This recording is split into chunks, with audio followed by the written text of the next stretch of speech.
नमस्कार, economy today में आप सभी का स्वागत है। मैं हूं आंचल गुलाटी गुंबर और आज कारोबारी सत्र का तीसरा दिन है। तो अगले आधे घंटे में कारोबार जगत की बड़ी खबरों से हम आपको करवाएंगे रूबरू। सबसे पहले देखते हैं इस वक्त की प्रमुख आर्थिक टॉप लाइन्स। स्टारलिंक की हाई स्पीड इंटरनेट सर्विसेज को भारत में लाने के लिए एयरटेल के बाद मुकेश अंबानी की टेलीकॉम कंपनी रिलायंस जियो ने भी किया एलन मस्क की फर्म स्पेसएक्स के साथ समझौता। सेबी ने राइट्स इशू से जुड़े नियम में किया बदलाव। अब कंपनियों को अपने राइट्स इशू को बोर्ड ऑफ डायरेक्टर से मंजूरी लेने के 23 कार्य दिवसों के अंदर पूरा करना होगा अपना काम। नेशनल स्टॉक एक्सचेंज ने नया sectoral index Nifty chemicals index किया लॉन्च। इंडेक्स निफ्टी 500 इंडेक्स के तहत आने वाले केमिकल सेक्टर के शेयर्स को और उसके प्रदर्शन को करेगा ट्रैक। सप्ताह के तीसरे कारोबारी दिन बढ़त के साथ खुले भारतीय शेयर बाजार। कल कारोबार के आखिरी घंटों में सपाट ट्रेडिंग हुई। सेंसेक्स लाल निशान जबकि निफ्टी हरे निशान में बंद हुआ था, यानी कि लास्ट आवर्स में हुई थी रिकवरी। तमाम बड़ी खबरों पर रहेगी दिन भर हमारी नजर।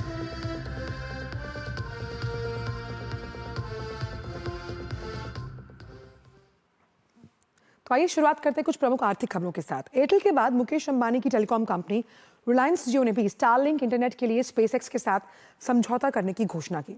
इससे पहले एयरटेल ने एलन मस्क की फर्म स्पेसएक्स के साथ स्टारलिंक की हाई स्पीड इंटरनेट सर्विसेज को भारत में लाने के लिए समझौता करने की घोषणा की थी। अब इस समझौते के तहत होगा क्या? असल में एयरटेल और स्पेसएक्स स्टारलिंक के डिवाइस एयरटेल के रिटेल स्टोर्स के माध्यम से ग्राहकों को पेश और उनकी सर्विसेज की उपलब्धता सुनिश्चित करवाई जाएगी। कंपनी ने कहा कि एयरटेल और स्पेसएक्स ये भी पता लगाएंगे कि स्टारलिंक एयरटेल नेटवर्क का विस्तार कैसे करता है और साथ ही एग्रीमेंट के तहत ये जानने की कोशिश की जाएगी कि कैसे स्पेसएक्स भारत में एयरटेल के ग्राउंड नेटवर्क इंफ्रास्ट्रक्चर और अन्य क्षमताओं का उपयोग कर उनसे लाभ उठा सकता है। स्टारलिंक पूरी दुनिया में यूजर्स को हाई स्पीड लो लेटेंसी वाला इंटरनेट प्रदान करता है। हालांकि एयरटेल के बाद मुकेश अंबानी की टेलीकॉम कंपनी रिलायंस जियो ने भी स्टारलिंक इंटरनेट के लिए स्पेसएक्स के साथ समझौता किया है।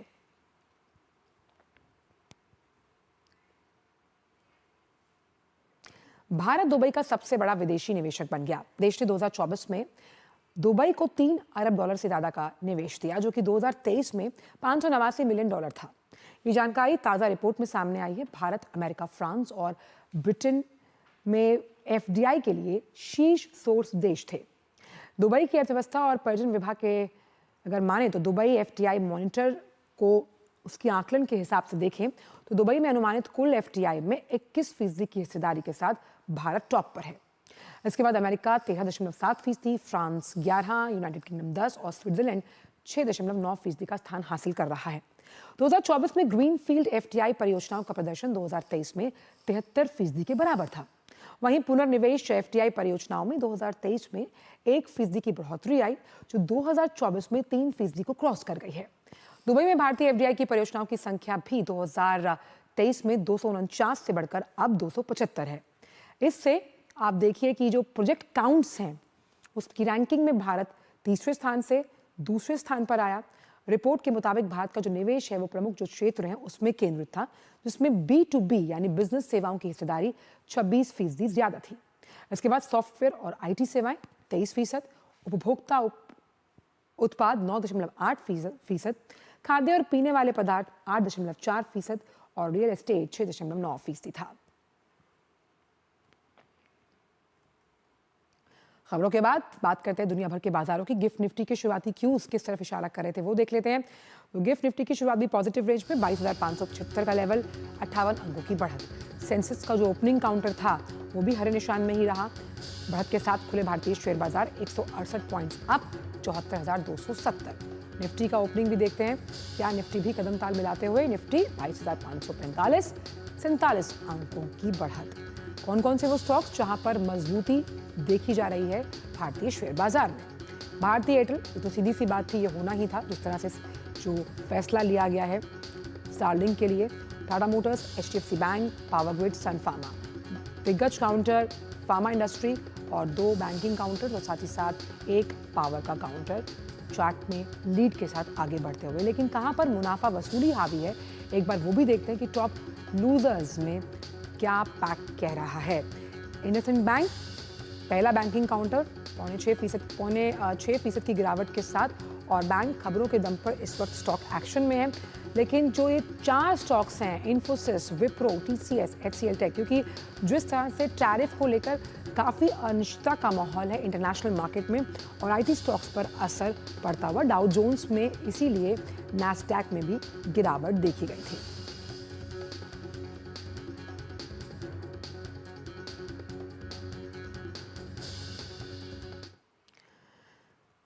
दुनिया भर के बाजारों के बाद अब बात करते हैं आज के फोकस से जुड़ी हुई।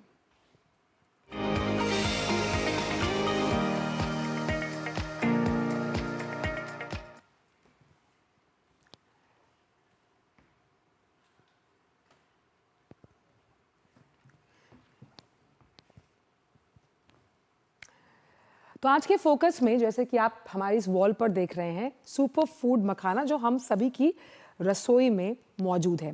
तो आखिरकार मखाना अब ग्लोबल लेवल पर अपनी पहचान कैसे बना रहा है। सबसे पहले बजट में मखाना बोर्ड के गठन की बात की गई, जिसकी वजह से बिहार का ये मखाना कैसे अब विकास का एक नया अध्याय इंटरनेशनल लेवल पर लिखने के लिए तैयार है। मखाना बोर्ड करेगा क्या? मखाने के उत्पादन, ब्रांडिंग और निर्यात को ये बढ़ावा देगा, उसकी प्रोसेसिंग को और आसान बनाएगा। ऐसे ही कॉफ़ी बोर्ड भी था और कॉफ़ी बोर्ड से कॉफ़ी क्षेत्र को बहुत मदद मिली। मखाना उत्पादक किसानों की आय में होगा इजाफा। आपके पास एक बोर्ड है, आप अपनी सारी समस्याएं वहां लेकर जा सकते हैं, प्रोडक्शन से जुड़ी हुई, आय से जुड़ी हुई, तो साफ तौर पर इसका रिपलिंग इफेक्ट कमाई पर होगा। बिहार को वैश्विक बाजार में बल मिलेगा, यानी ग्लोबली बिहार अब इस सुपर फूड के नाम से जाना जाएगा और इसीलिए मखाने को जो जीआई टैग दिया गया वो मील का पत्थर साबित हुआ। जीआई टैग यानी कि उस टैग से मल्टीलैटरल फोरम्स पर आपके लोकल उत्पादों की पहचान सुनिश्चित करना। स्वास्थ्य सुपर फूड के रूप में अब हम इसको कमर्शलाइज कर रहे हैं। ये आपकी सेहत के लिए तो अच्छा है ही, लेकिन इसको हम जब बेचने के लिए अलग मुख्तलिफ प्लेटफॉर्म्स का सहारा ले रहे हैं तो उसे कमर्शलाइज भी कर रहे हैं। मखाना बोर्ड बिहार को वैश्विक पटल पर लाने की दिशा में एक अहम कदम है और इसका एक उदाहरण आपने देखा होगा कि कल प्रधानमंत्री ने मॉरिशस के प्रधानमंत्री को भी इसी सुपर फूड को भेंट किया, यानी बिहार का मिथिला का मखाना पहुंचा सीधे कहाँ? मॉरिशस। 2025 तक, यानी आने वाले सालों के, इस साल की बात की जाए तो मखाना के उत्पादन के क्षेत्र को बढ़ाकर 70,000 हेक्टेयर करने की योजना है। 70,000 हेक्टेयर आप समझ रहे हैं, ताकि ज़्यादा रकबा बढ़े, विस्तारीकरण हो, ज़्यादा बुआई हो, इसकी जब हम खेती करें तो उसमें लैंड में इजाफा। और हमने देखा था कि अभी हाल ही में जो कृषि मंत्री हैं उन्होंने खुद जाकर जो मखाना वाले किसान हैं उनसे बातचीत की और समझने की कोशिश की कि आखिर कैसे मखाने को और आगे ले जाया जा सकता है। तो आज की चर्चा का विषय यही है कि ग्लोबल हुआ ये मखाना कैसे वैश्विक पटल पर अपनी पहचान जमाएगा। हमारे साथ दो अहम मेहमान जुड़ेंगे, लेकिन फिलहाल वक्त छोटे से ब्रेक का है। आप देखते रहिए डीडी न्यूज़ पर हमारा खास शो इकोनॉमी टुडे।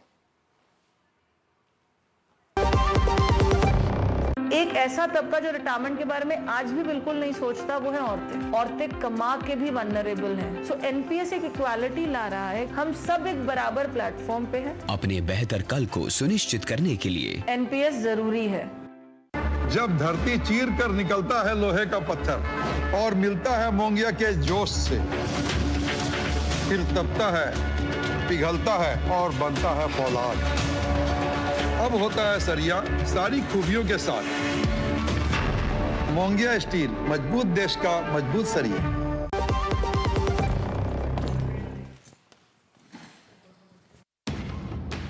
झूठ से भी खतरनाक होता है अधूरा सच, और वैसे ही खतरनाक होती है अधूरी खबर, क्योंकि हर खबर के साथ जुड़ा होता है उसका इतिहास, वर्तमान और भविष्य। देखिए हर बड़ी खबर जिसमें होगा तथ्य, तर्क और सबूत।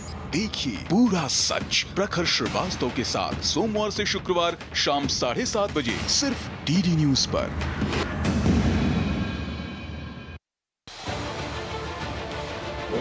उत्तर से दक्षिण तक, पूर्व से पश्चिम तक, देश हो या दुनिया की खबर है तो पड़ताल जरूरी है।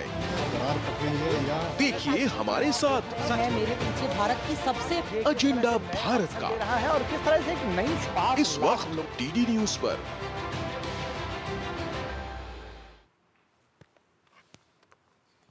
ब्रेक के बाद सभी का स्वागत है इकोनॉमी टुडे में। आज हम बात कर रहे हैं कि मखाने को ग्लोबल लेवल पर आगे ले जाने के लिए जो तमाम कदम उठाए जा रहे हैं वो कितने सार्थक साबित होंगे। और दो बहुत अहम मेहमान हमारे साथ जुड़ रहे हैं इस पूरे मुद्दे पर चर्चा करने के लिए। हमारे साथ है डॉक्टर प्रभात कुमार, आयुक्त बागवानी कृषि विभाग। आपका बहुत बहुत स्वागत है प्रभात जी। और साथ ही मनीष आनंद, CEO मिथिला नेचुरल्स, वो हमारे साथ जुड़ गए हैं। आप दोनों का ही बहुत बहुत स्वागत है डीडी न्यूज़ के इस खास शो पर।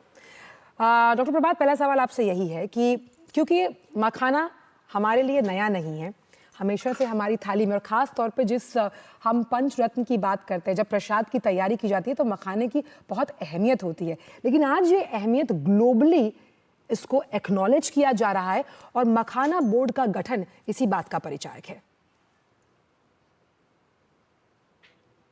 देखिए, मखाना का इस समय जो डिमांड बढ़ रहा है एज ए सुपर फूड, बहुत ज़्यादा इसकी डिमांड बढ़ी है। विगत वर्षों में आप देखें तो इसकी जो प्राइस एस्केलेशन है, जो मार्केट पल्स कह रही है, वो ये कह रही है कि हम 450 रुपये किलो था, आज हम 1600 रुपये किलो हो गया।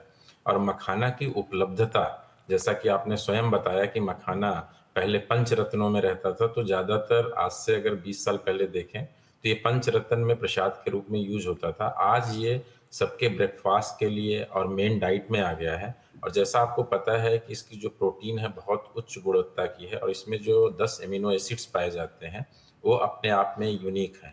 तो ये परंपरागत जो हमारे बिहार में खेती होती थी, उस परंपरागत से लोग उस समय इसको गिफ्ट के रूप में भी देते थे शादियों में, और लोग इसका व्यवसाय शुरू किया।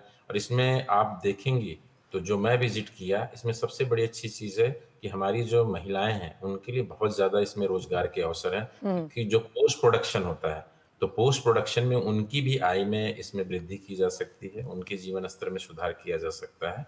और इंडिया में जो डिमांड बढ़ने के साथ साथ अगर आप देखें तो जो वैश्विक स्तर पे डिमांड बढ़ा है वो भी बहुत ज़्यादा बढ़ा है। और हमारा डिमांड यूरोप में और USA में काफ़ी इजाफा हुआ है। इसी को मद्देनजर रखते हुए, जैसा कि आपने कहा कि मखाना बोर्ड इस बार के बजट अनाउंसमेंट में लाया गया है, जिससे कि एक हम लोग फोकस्ड काम कर सकें। और आपने अपने उसमें कहा कि और भी बोर्ड्स पास्ट में बने और उनका बहुत ही अच्छा रोल रहा है। और बोर्ड का जो मैंने देखा, बोर्ड में जी बोर्ड बनाने से फ़ायदा ये होता है कि एक ही छत के नीचे वहाँ पे सभी कार्य हो जाते हैं। तो प्री प्रोडक्शन, प्रोडक्शन, उसके बाद जो मार्केटिंग, ब्रांडिंग और नीड बेस्ड रिसर्च अगर कराने की जरूरत होती है, जो कि नीड बेस्ड होती है। एक तो होता है knowledge creation, continuous knowledge creation होता है। दूसरा क्या होता है, नीड बेस्ड अगर रिसर्च करानी है तो वो भी हम लोग वहाँ करा सकते हैं। और वो रिसर्च को हम कैसे फिर इकोनॉमी में कन्वर्ट कर सकते हैं, वो बोर्ड के थ्रू कराया जा सकता है। बिल्कुल, आपने बहुत अहम बात की आनंद साहब, क्योंकि मिथिला का मखाना जिसे लगातार हम ग्लोबल बनाने की बात कर रहे हैं, इसमें प्रोसेसिंग बहुत इंपॉर्टेंट स्टेज होता है। आपको क्या लगता है कि मखाना बोर्ड बनने से वो प्रोसेसिंग कितनी इजी हो जाएगी? जी, इसका जैसे प्रभात सर ने बताया कि इसका एक होलिस्टिक अप्रोच मिलेगा, अंडर वन रूफ सारी पॉलिसीज बनेंगी। और प्रोसेसिंग अभी स्कैटर्ड वे में हो रहा है, तो प्रोसेसिंग है जो अभी मैनुअल हो रहा है वो मैकेनाइज होगा बेहतर तरीके से।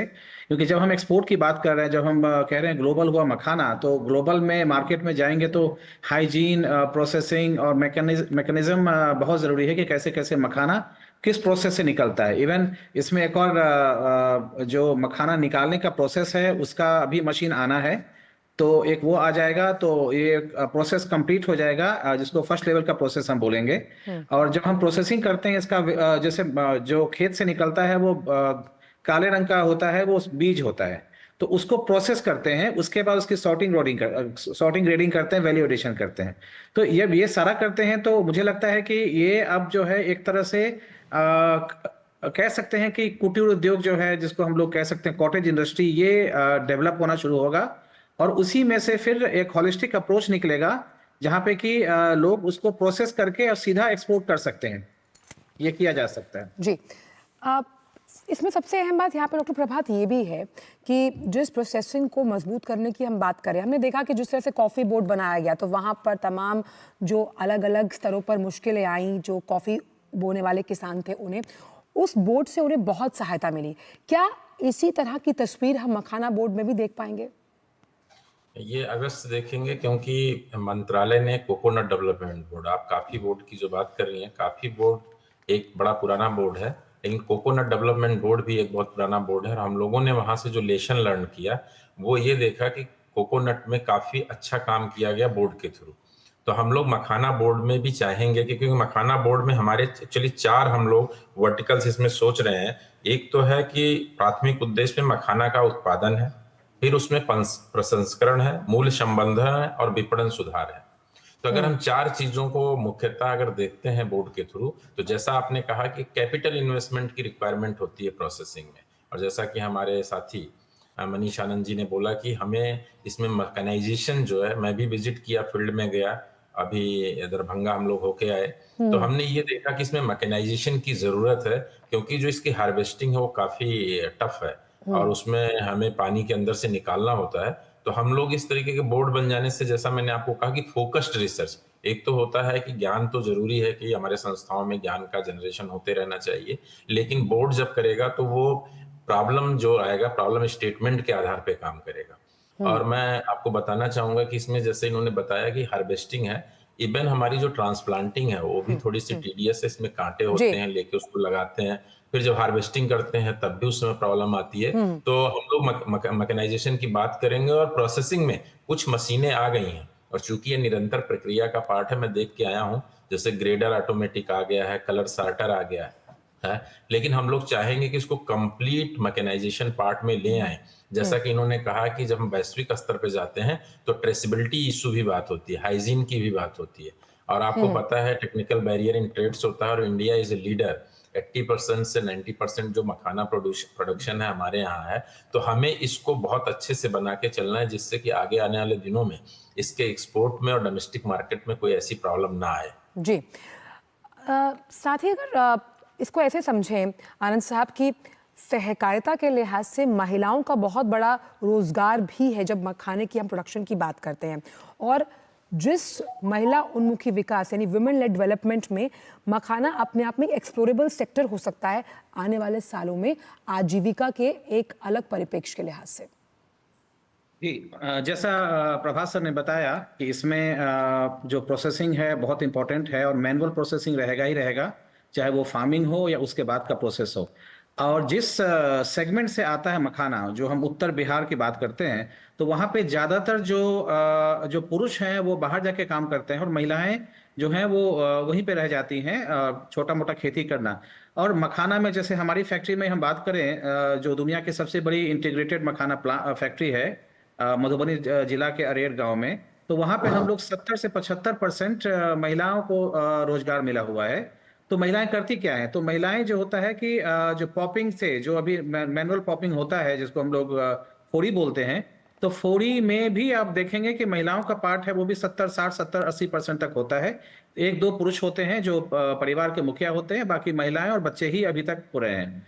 तो उसके बाद जो उसका जो सॉर्टिंग ग्रेडिंग होता है उसमें 99% और रेदर 100% जो है महिलाओं का काम है। उसके बाद कुछ जो उठाना और रखना और लोडिंग अनलोडिंग में कुछ पुरुषों का काम होता है, और इवन मशीन भी हमारे यहाँ कुछ महिलाएं चला रही जिसको हम लोग ट्रेनिंग दे रहे हैं। तो स्किल डेवलपमेंट भी जो है एक बहुत बड़ा इसमें आएगा, और महिलाएं अगर सीख जाती हैं, और उनके लिए बहुत आसान चीज़ है क्योंकि उनके किचन से जो चुनने और बिनने का काम होता है वो करती ही आ रही हैं, तो उनके लिए बहुत आसान है और इजीली वो अडेप्ट कर सकती हैं इसको। जी। और खास तौर पर डॉक्टर प्रभात, जिस तरह से जीआई टैग अब मिल गया है मखाने को, ये कितना बड़ा गेम चेंजर साबित होगा इस पूरे सेक्टर के लिए?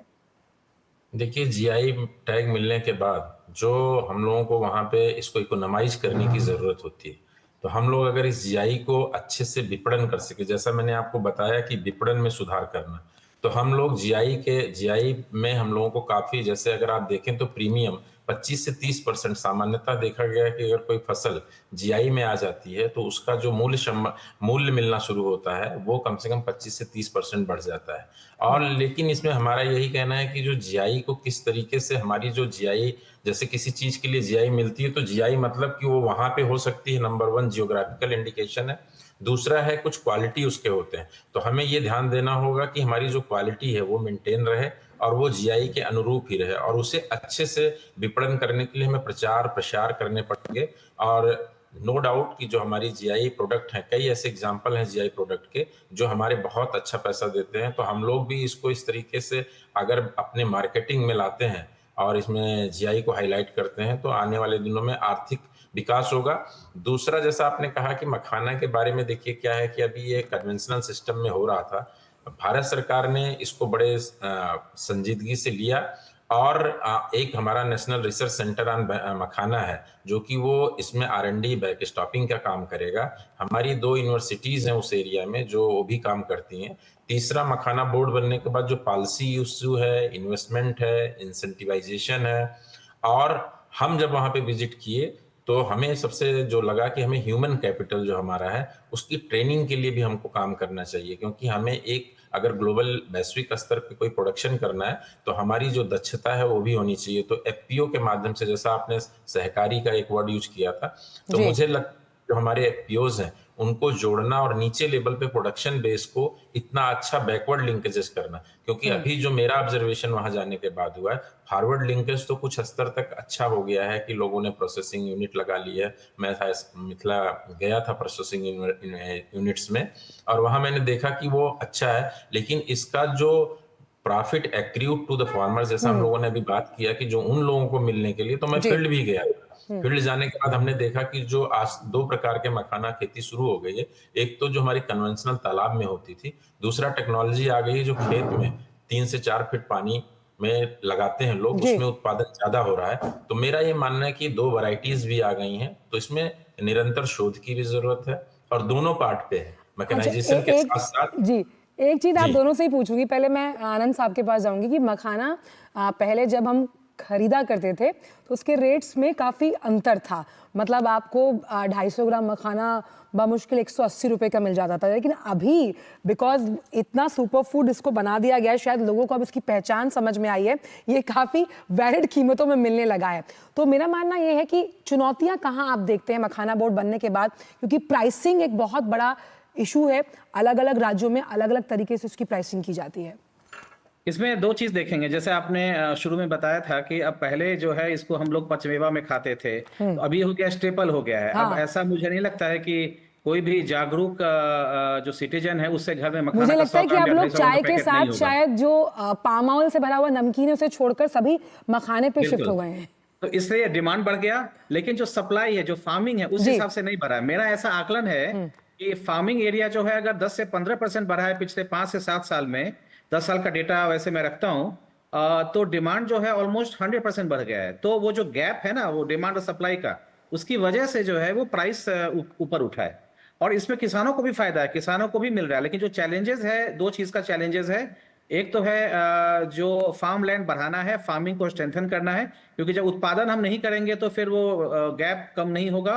और दूसरा, इसमें जो कुछ जमाखोर लोग हैं जो कि इसको जमा मतलब स्टॉक करके रखते हैं ऑफ सीजन में बेचने के लिए। जैसे अभी आप देखेंगे कि अभी मखाना ऑल टाइम हाई है कॉस्ट, क्योंकि ऑफ सीजन आ चुका है, तो अभी से लेकर जुलाई तक ये हाई ही रहेगा प्राइस। जुलाई के बाद नए सीजन के हिसाब से कहाँ कैसे क्या आता है, उस हिसाब से प्राइस तय होता है। तो एरिया बढ़ाना सबसे ज्यादा जरूरी है और बोर्ड आने से ये सारा काम हो जाएगा। जमाखोरी भी रुक जाएगी कुछ हद तक और जो खेती का जो रकबा है, एरिया है, बढ़ जाएगा। चलिए, उम्मीद करते हैं कि ऐसा ही हो और ऐसा ही होगा। मखाने के साथ हम ग्लोबल लेवल पर इसको पहचान दिलाने में लगातार कामयाब होंगे। बहुत बहुत शुक्रिया आप दोनों का, आप इस शो पर आए और आपने अपने विचार इस मंच से साझा किए। बहुत बहुत शुक्रिया इन तमाम जानकारियों को साझा करने के लिए। तो मखाना बोर्ड के गठन के साथ, जीआई टैग मिलने के साथ सीधी सी बात है कि विस्तारीकरण होगा और मल्टीलैटरल फोरम्स पर मखाने को पहचान मिलेगी। और अब वक्त तो चला कि हम आपसे विदा लें, लेकिन जाने से पहले आपको छोड़े जा रहे हैं कारोबार जगत की कुछ अहम खबरों के साथ। दीजिए इजाजत, नमस्कार। केंद्र सरकार ने कपड़ा क्षेत्र में उत्पादन, रोजगार और निर्यात को बढ़ावा देने के उद्देश्य से पीएम मित्र पार्क योजना के तहत प्राप्त प्रस्तावों के तहत 18,500 करोड़ रुपए के निवेश पर हस्ताक्षर किए हैं। मंगलवार को ये जानकारी लोकसभा को दी गई। कपड़ा उद्योग की वैल्यू चेन के लिए इंटीग्रेटेड लार्ज स्केल और मॉडर्न इंडस्ट्रियल इंफ्रास्ट्रक्चर सुविधा डेवलप करने के उद्देश्य से केंद्र ने 4,445 करोड़ रुपए की योजना परिव्यय के साथ ग्रीनफील्ड, ब्राउनफील्ड साइटों में 7 पीएम मित्र पार्क स्थापित करने को मंजूरी दी है। ये योजना 2021-22 से 2027-28 की अवधि के लिए मंजूर की गई है। नेशनल स्टॉक एक्सचेंज की ओर से नया sectoral index Nifty chemicals index launch किया गया है। ये इंडेक्स निफ्टी 500 इंडेक्स के तहत आने वाले केमिकल सेक्टर के शेयरों के प्रदर्शन को ट्रैक करेगा। निफ्टी केमिकल्स इंडेक्स में केमिकल क्षेत्र के शीर्ष 20 स्टॉक शामिल होंगे, जिनका चयन उनके 6 महीने के औसत फ्री फ्लोट बाजार पूंजीकरण के आधार पर किया जाएगा। एनएसई के डेरिवेटिव सेगमेंट में कारोबार कर रहे केमिकल शेयरों को इस इंडेक्स में प्राथमिकता दी जाएगी। सरकारी कंपनी ओएनजीसी और एनटीपीसी मिलकर रिन्यूएबल पावर फर्म आयाना की 100% हिस्सेदारी खरीदेंगे। कंपटीशन कमीशन ऑफ इंडिया ने इसकी मंजूरी दी है। ये खरीदारी 19,500 करोड़ रुपए में की जाएगी। Ayana renewable power private limited में ओएनजीसी और एनटीपीसी की 50-50% हिस्सेदारी होगी। दोनों कंपनियों ने पिछले महीने आयाना को खरीदने की डील की थी। मार्केट रेगुलेटर सेबी ने एक महत्वपूर्ण कदम उठाते हुए अपनी कुछ पॉलिसियों में बदलाव किया है। इस नियम के बाद अब कंपनियों को अपने राइट्स इशू को बोर्ड ऑफ डायरेक्टर्स से मंजूरी मिलने के 23 कार्य दिवसों के भीतर अनिवार्य रूप से पूरा करना होगा। सेबी का ये कदम कंपनियों के लिए फंड जुटाने की प्रक्रिया को अधिक आकर्षक और तेज बनाने के मकसद से उठाया गया है। मॉरिशस